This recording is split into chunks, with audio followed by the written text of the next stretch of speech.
RuPaul's Drag Race reunion recap, no tears left to cry.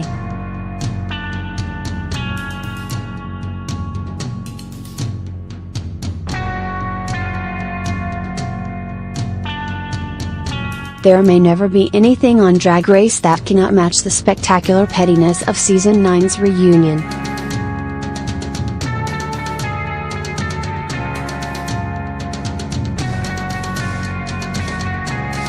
Watching Valentina's monstrous villainy unfold as nearly all her sisters address the reasons why she sucks is peak reality TV that has cratered all future Drag Race reunions. So, rather than recreate similar scenarios, it's shrewd of the producers to give this season's reunion up a more emotional core that happens to be marked by one explosive incident.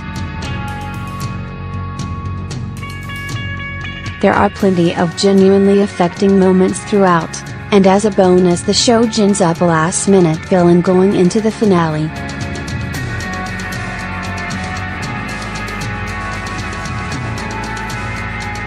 Also, Brown Cow is back. Stunning.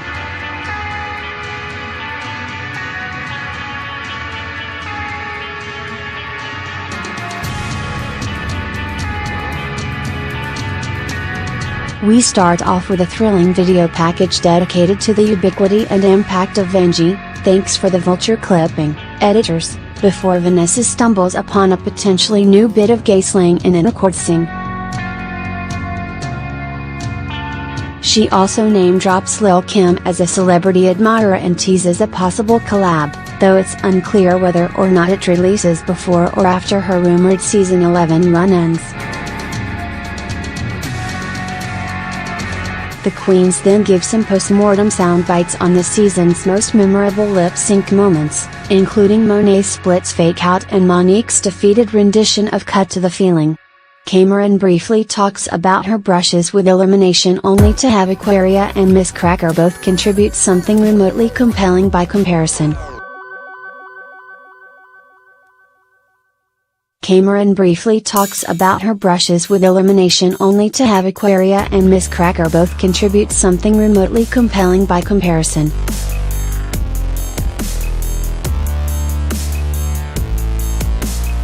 She's certainly a fierce lip-syncer who can turn a decent look, but with the season wrapping up, we can now definitively say that Cameron Michaels is a conversational Charlie Hides. She gives you absolutely nothing, at least while the cameras are rolling.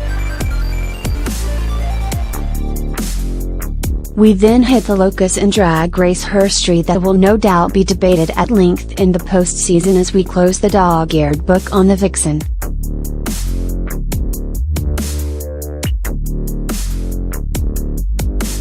This reunion devotes an entire block to Vixen's multiple spats, notably with her self-insertion in the Aquaria Cracker pseudo-narrative and ending with the explosive fight between her and Eureka in Untucked.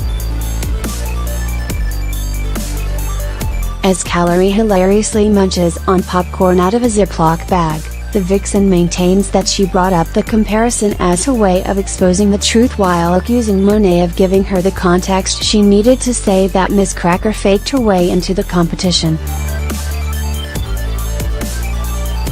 Monet has none of this and shoots the claim down immediately, and so begins the Vixen's slow backing into a corner as she misquotes her sisters and is concerned more with self-preservation than any accountability.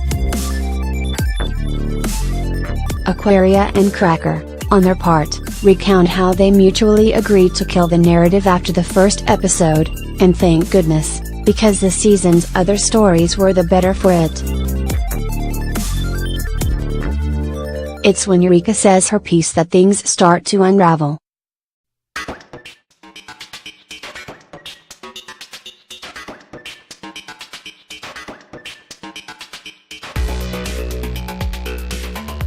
There's some grain of truth to the Vixen's assertion that Eureka was egging her on, and there's certainly an argument to be made about how unfair it is to be instructive in the Vixen's responses rather than in Eureka's behavior.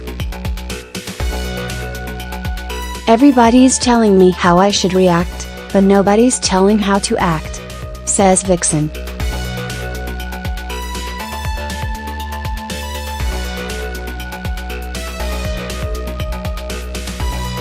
she's not totally wrong, but it's not until she bends the truth and claims she's never instigated a fight on the show that True challenges her to the point of complete disengagement, ending with the vixen storming off the stage and disappearing for the rest of the reunion. Caught in between her truth and the truth, the vixen breaks. "It's just unfortunate," Asia says in the immediate aftermath.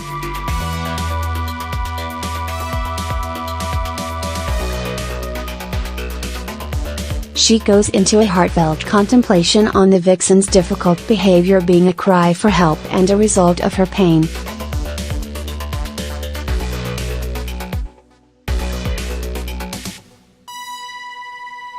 Ru tells her sometimes you gotta let people go, and what happens after this is remarkable. Asia stands up to Mother and rejects this notion of abandonment on Pride Month of all seasons, while reminding everyone that we're the first people to say if people aren't treating us right. It's powerful stuff, and Asia's heart is on full display here as she goes toe-to-toe with the most powerful and influential person in her field.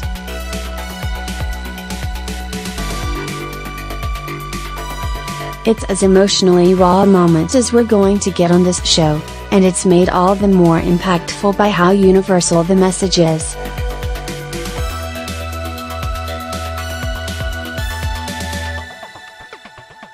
Ru eventually shouts Asia down and gets the last word in by volume alone, then ends on a bromide about seeking help.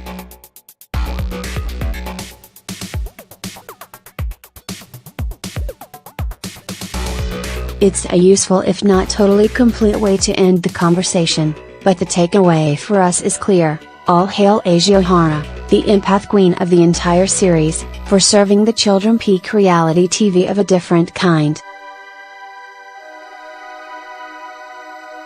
The gut punches keep coming when Ru asks the queens about their familial hardships.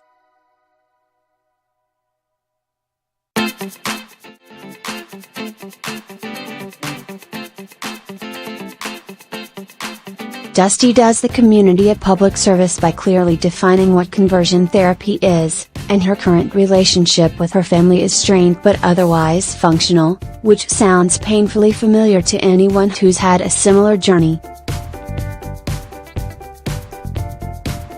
For Dusty to receive so much love from the outside world but not have any of that support from the people she cares about most is deeply hurtful, and it's a heartbreaking admission that the love from her chosen family can never quite live up to the kind of love she so badly wants from her relatives.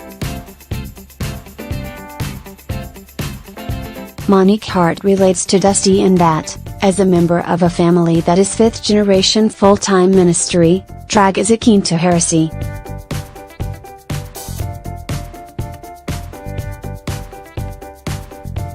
Her discovery of drag ultimately brought Monique a hard-earned strength in the beginnings of a love for herself, and Ru emphatically validates her.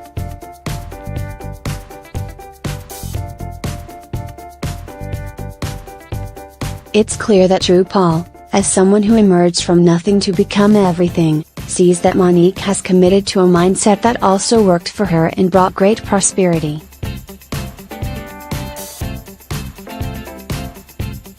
But as Ru, as if proving a point, loudly champions Monique for being able to quote scripture and apply it to drag, Asia looks defeated.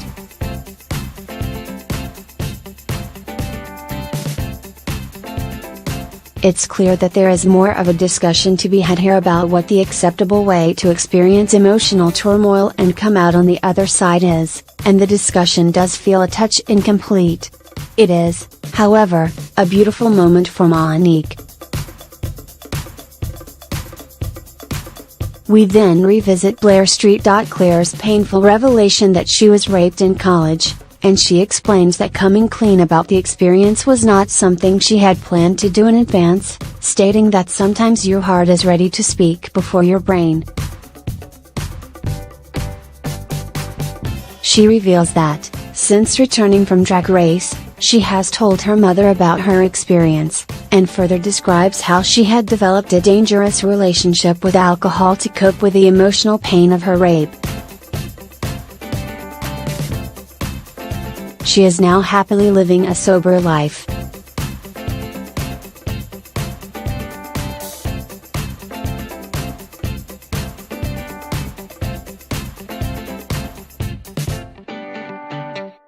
Monet and Yue also detail familial strife as a result of their drag, with Monet's family having a limited understanding of drag and Yue's having none.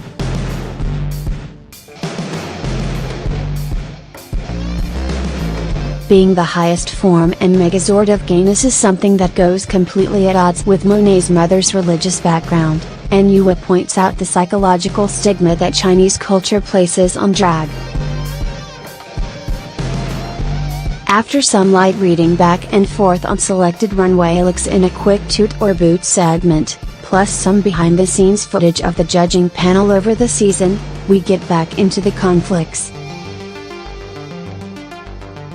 Ms. Cracker expresses her extreme hurt over Asia, saying she was not a star on the episode she was eliminated.